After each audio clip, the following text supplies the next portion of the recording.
Oh iya, sebelumnya saya ingin cerita lagi ya. Waktu berangkat, ya waktu dari pos 3, itu saya melihat eh, jejak kaki seperti kucing, tapi besar, dan ada kotorannya di tepi jalan. Nah, karena semua tim yang mendaki kala itu di briefing dengan diberitahu oleh rangernya ada penampakan si kucing hitam atau Panthera pardus melas atau harimau kumbang ini ya.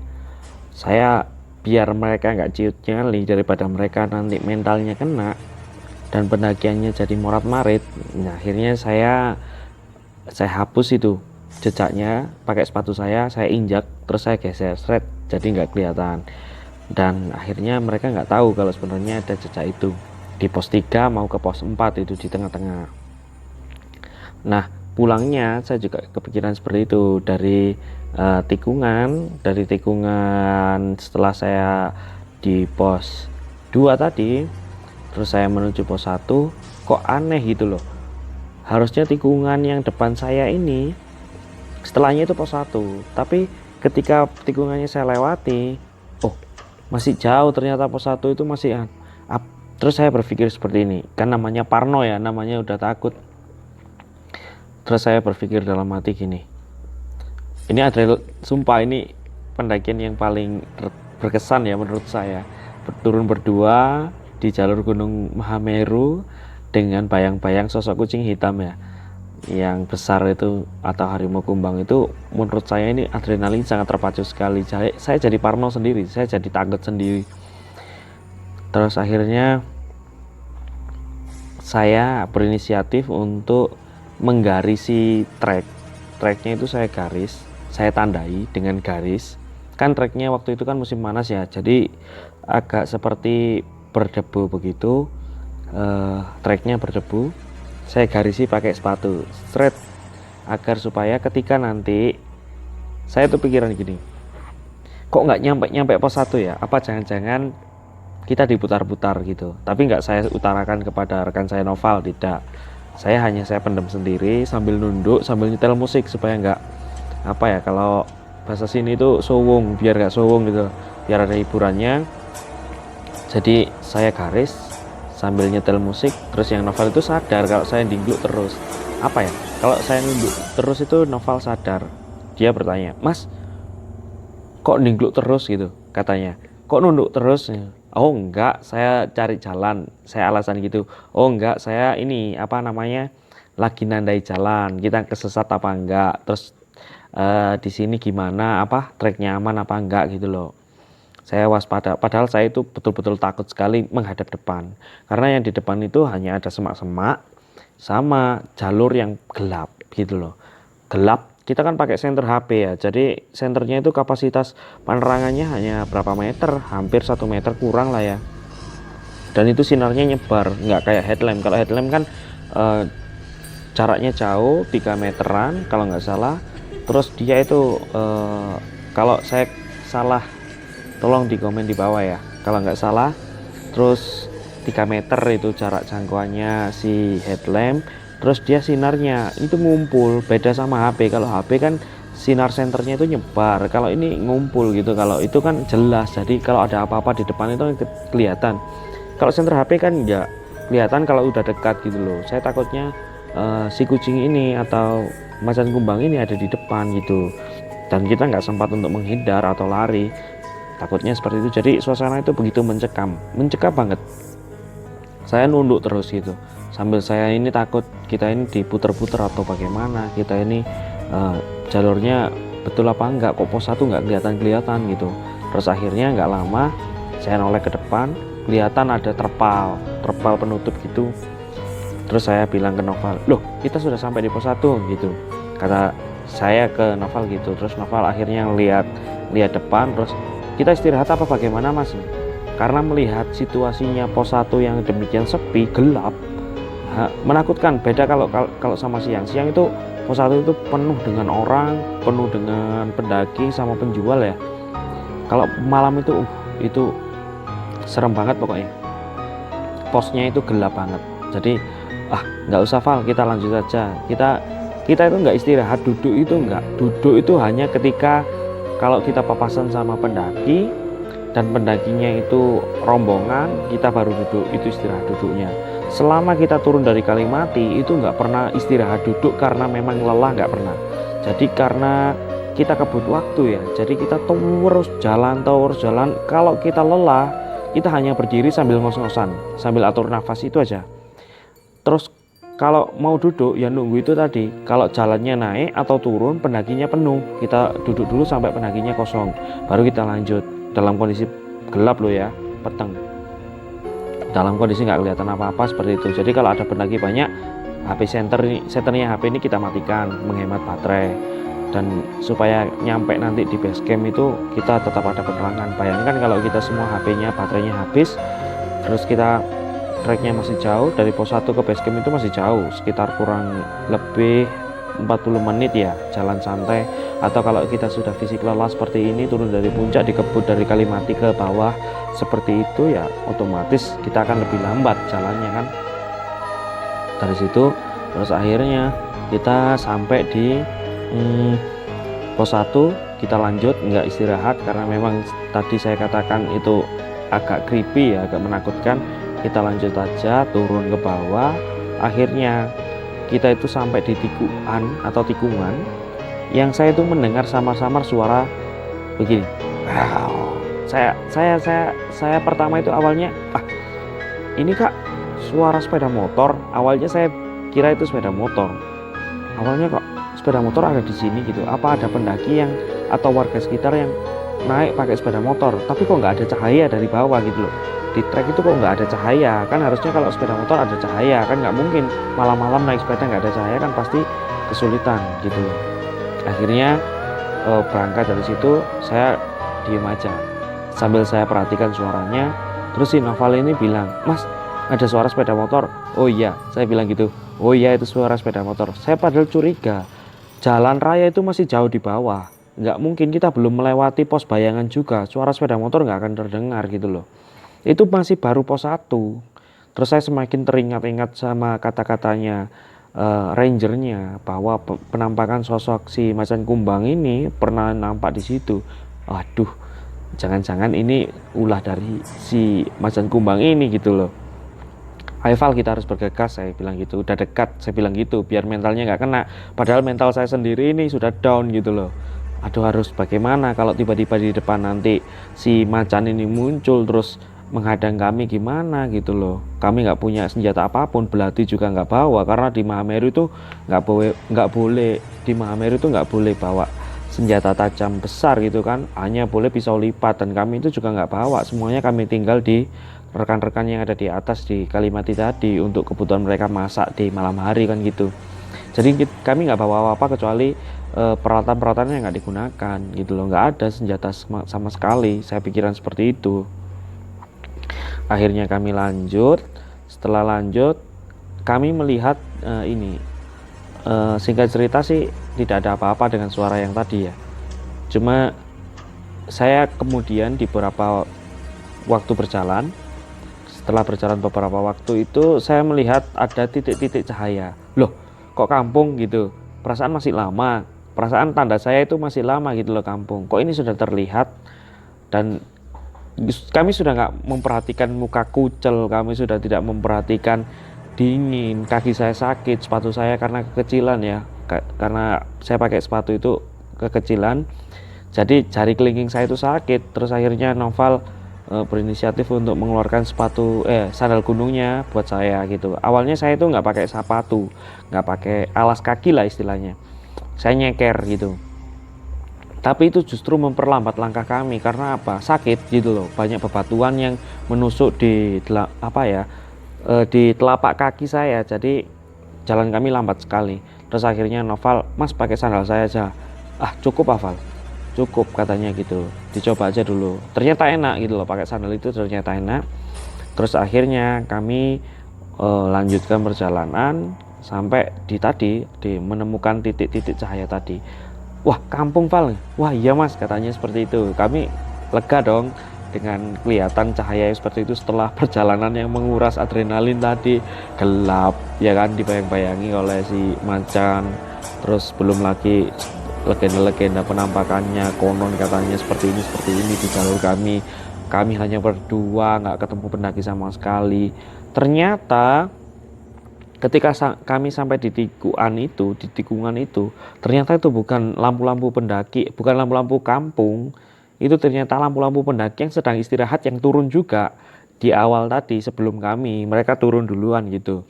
Mereka turun duluan, terus akhirnya kami nyapa nih, kami lewat di tengahnya. Tapi bagaimanapun juga, walaupun bukan kampung, kami tetap lega karena kami bertemu dengan istilahnya manusia lain lah. Kita bertemu, kalau nggak salah waktu itu jumlah mereka ada 7 orang kalau nggak salah, 3 wanita atau 4 pria atau 2 wanita atau 5 pria gitulah. Pokok istilahnya lebih dari 5 orang, banyak sekali di kanan kiri. Mereka kelihatannya kelelahan, sambil ngos-ngosan kami mendengar suaranya karena memang sepi kan di gunung. Jadi kami lewat, misi mbak, misi mas, nah, gitu. Terus mereka bilang oh ya mari mas gitu. Terus saya bilang gini, saya tanya turun mbak, turun mas, iya mas turun, oh ya sudah kami duluan ya, iya mas hati-hati katanya gitu. Ya sudah, semua normal wajar. Terus kami lanjutkan, akhirnya kami sampai di pos bayangan. Oh ya, pos bayangan ini dekat sekali ya. Pos bayangan ini dekat sekali sama Gapura Mahameru. Gapura jalur pendaki ke Mahameru itu sudah dekat. Nah, di situ perasaan lega itu bercampur aduk. Terus akhirnya kami lanjut sampai akhirnya kita datang di Gapura Mahameru, yang artinya kami sudah selamat sampai di base camp. Walaupun base campnya agak berapa meter ke sana, tapi Gapura itu sudah jalan raya, sudah banyak orang, di kanan kirinya sudah ada warung, di depan sudah ada tempat cek tiket, tempat penukaran tiket sama simaksi. Kalau di Mahameru itu kan kalau setelah briefing simaksi ditandatangani oleh pembriefingnya, baru bisa ditukarkan tiket, baru bisa naik gitu kan. Terus kami sudah sampai, akhirnya saya memutuskan karena memang sudah dikuras mental dan fisik ya. Terus saya bilang ke Noval, kita beli makan dulu yuk sambil istirahat, kita beli minum, kita beli makan, isi tenaga sebelum kita pulang ke Malang. Karena dari Ranupane ke Malang itu juga lama perjalanannya, lumayan lama gitu loh.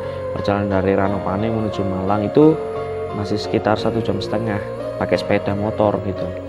Belum lagi itu sudah lelah, belum lagi sudah malam, belum lagi nanti banyak sekali kendalanya lah pokoknya. Makanya saya pertimbangkan kita makan di sini gitu, mumpung kita masih punya duit gitu kan, masih punya dana yang tersisa, kita makan. Terus kami pesan pecel, menunya pecel waktu itu dihiasi telur ceplok lah. Mantap pokoknya dari situ tuh saya merasa lega, alhamdulillah sekali gitu loh, sampai di situ berdua. Tapi ya di samping itu saya berpikir rekan-rekan yang lain gimana ya nasibnya, apa mereka turun sekarang, apa mereka ngecamp lagi entah di Kalimati atau di Ranukumbolo, saya kurang tahu itu. Tiba-tiba saat berpikir itu sambil makan, tiba-tiba si Noval ini HP-nya berdering, terus dia angkat, dia bilang, Mas Angga, Nadia telepon. Nadia itu teman kita di Ngalang yang awalnya dia mau ikut ke Semeru, cuman dia terkendala karena waktu itu Semeru kan lagi isunya lagi lagi erupsi kecil-kecilan. Cuman kalau untuk didaki itu masih normal, masih aman gitu. Terus akhirnya, tapi ya berhubung dia tidak diizini oleh orang tuanya, sebab ibunya juga tahu kalau Mahameru kala itu sedang batuk-batuk, ya akhirnya dia nggak dapat izin dan dia nggak berangkat gitu kan. Tapi dia waktu itu langsung telepon ketika kami di warung pecel itu, dia telepon si Nadia ini, telepon lewat HP-nya Noval. Ya maklum kalau HP saya kan pakai kartu yang nggak ada sinyal nih di gunung. Terus dia telepon ke Noval, akhirnya sapaannya itu hangat sekali gitu. Dia bilang, Mas Angga gimana kabarnya rekan-rekan, apa sekarang sudah sampai mana gitu. Ditanya seperti itu saya itu terharu karena kita itu setelah menghadapi mara bahaya, gimana sih perasaannya ya? Setelah menghadapi mara bahaya berdua di hutan sepi, gelap gitu kan, dingin, nggak ada apa-apa lagi kecuali berdua. Jalannya panjang sekali treknya, ya bukan lebay tapi itu yang saya rasakan gitu. Itu sensasinya tersendiri, itu adrenalin sangat terkuras di situ gitu loh. Setelah itu tiba-tiba ada yang nanya gimana kabar kan gitu. Jadi saya itu merasa sangat terharu sekali gitu. Terus saya kabarkan begini, kami terpisah rombongan kita terpisah, terbelah. Loh kok bisa? Iya karena kita perbedaan turun dari puncak itu kita berbeda waktu, karena saya turun duluan karena besok harus bekerja dan Noval juga harus ke Jombang besoknya. Kami harus bergegas turun, sedangkan rekan-rekan masih nyantai di atas karena mereka turun dari puncaknya siang, hampir sore bahkan.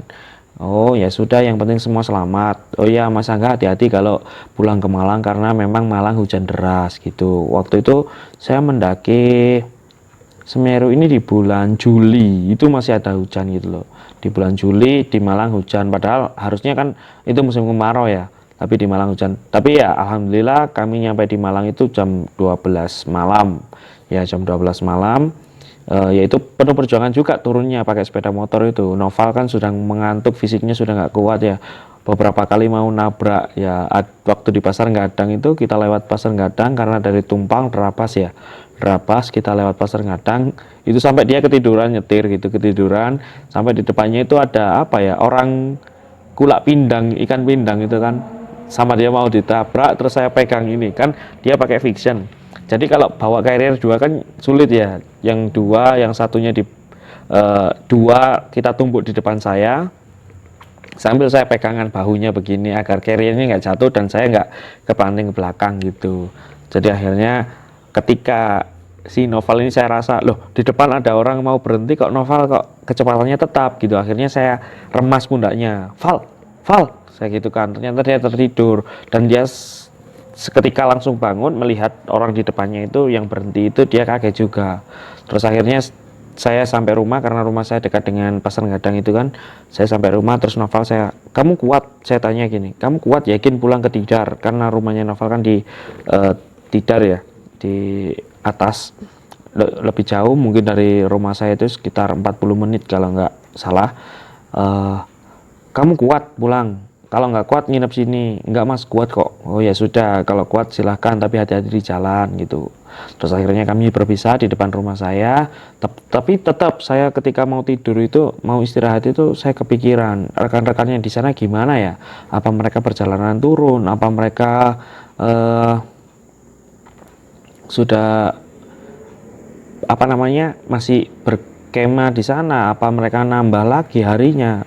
Tapi bukannya itu kena denda ya. Jadi gini, di Mahameru itu kalau kita nambah hari, misalnya kita di Simaksi itu kita mendaki selama 3 hari, tapi kita di sananya 4 hari, nambah 1 hari itu kena denda. Apa mereka nambah lagi 1 hari atau gimana gitu? Saya sebelum tidur cuma memikirkan itu dan berdoa semoga mereka semua diberi keselamatan pulang sampai di Malang dengan selamat. Gitu kan nggak ada sinyal, kami nggak bisa menghubungi, kita nggak bisa saling hubungi, cuma ya itu rasa percaya aja mereka akan baik-baik saja gitu di atas sana gitu. Ya itulah tantangan ya, itu apa ya namanya, seni dalam mendaki itu seperti itu, apalagi berkelompok, apalagi ya untungnya nggak terjadi apa-apa gitu selama kita mendaki di puncak tertinggi Jawa. Ya itu apa ya, sesuatu yang sangat berkesan menurut saya. Kita pisah rombongan, 2 orang turun duluan di tengah gelap malam, ya Allah itu betul-betul apa ya, betul-betul nggak bisa dilupakan gitu loh. Kalau saya ditanya, saya beberapa kali mendaki gunung, kalau saya ditanya gunung mana yang paling berkesan, sebenarnya menurut saya semua gunung itu berkesan ya, tapi yang paling berkesan itu ya Mahameru. Selain itu puncak tertinggi Jawa, gunung impian saya dari dulu, dari saya belum mendaki, saya kepingin ada di puncak Mahameru, saya kepingin menginjakkan kaki di sana. Karena apa ya, orang tua saya itu sering bercerita tentang Mahameru. Saya kecil dulu kalau sore sering ditunjukkan itu Semeru, itu Kawi, itu Bromo, itu Arjuno. Semeru itu katanya tertinggi, puncak, legenda puncaknya para dewa. Saya kepingin ke sana dari dulu. Akhirnya saya kesampaian gitu kan, jadi berkesan banget. Terus turunnya seperti itu, dibayang-bayangi oleh si kucing hitam manis, si Panthera pardus melas itu kan. Jadi menurut saya ini bukan pengalaman yang horor atau mistis, bukan. Cuman ya itu tadi keseruannya yang ada di kami alami di Mahameru itu gitu. Pokoknya seru pokoknya kalau ke Mahameru, sumpah itu menantang sekali gitu loh. Mulai ketemu jejaknya, mulai ketemu kotorannya, sampai pulang berdua, pokoknya macam-macam, bertemu suara-suara binatang-binatang di malam hari, bertemu dengan pendaki-pendaki lain gitu. seru, pokoknya kalian harus coba. Oh iya, kalau yang gelut akan saya upload di part 2 ya.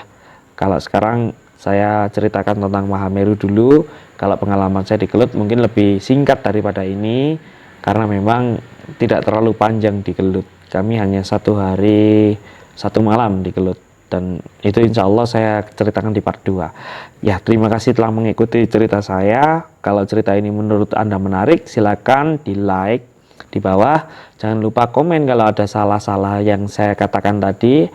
Silakan diskusi di bawah dengan kata-kata yang baik. Yang belum subscribe silakan di subscribe agar channel ini berkembang.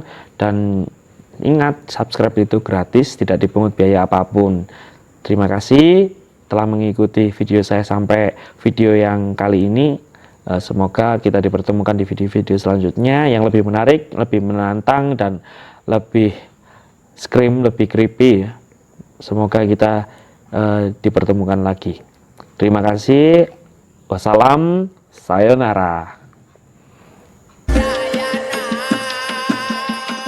Banyak yang ku lewati, banyak yang ku alami, kenanganmu tersimpan di hati.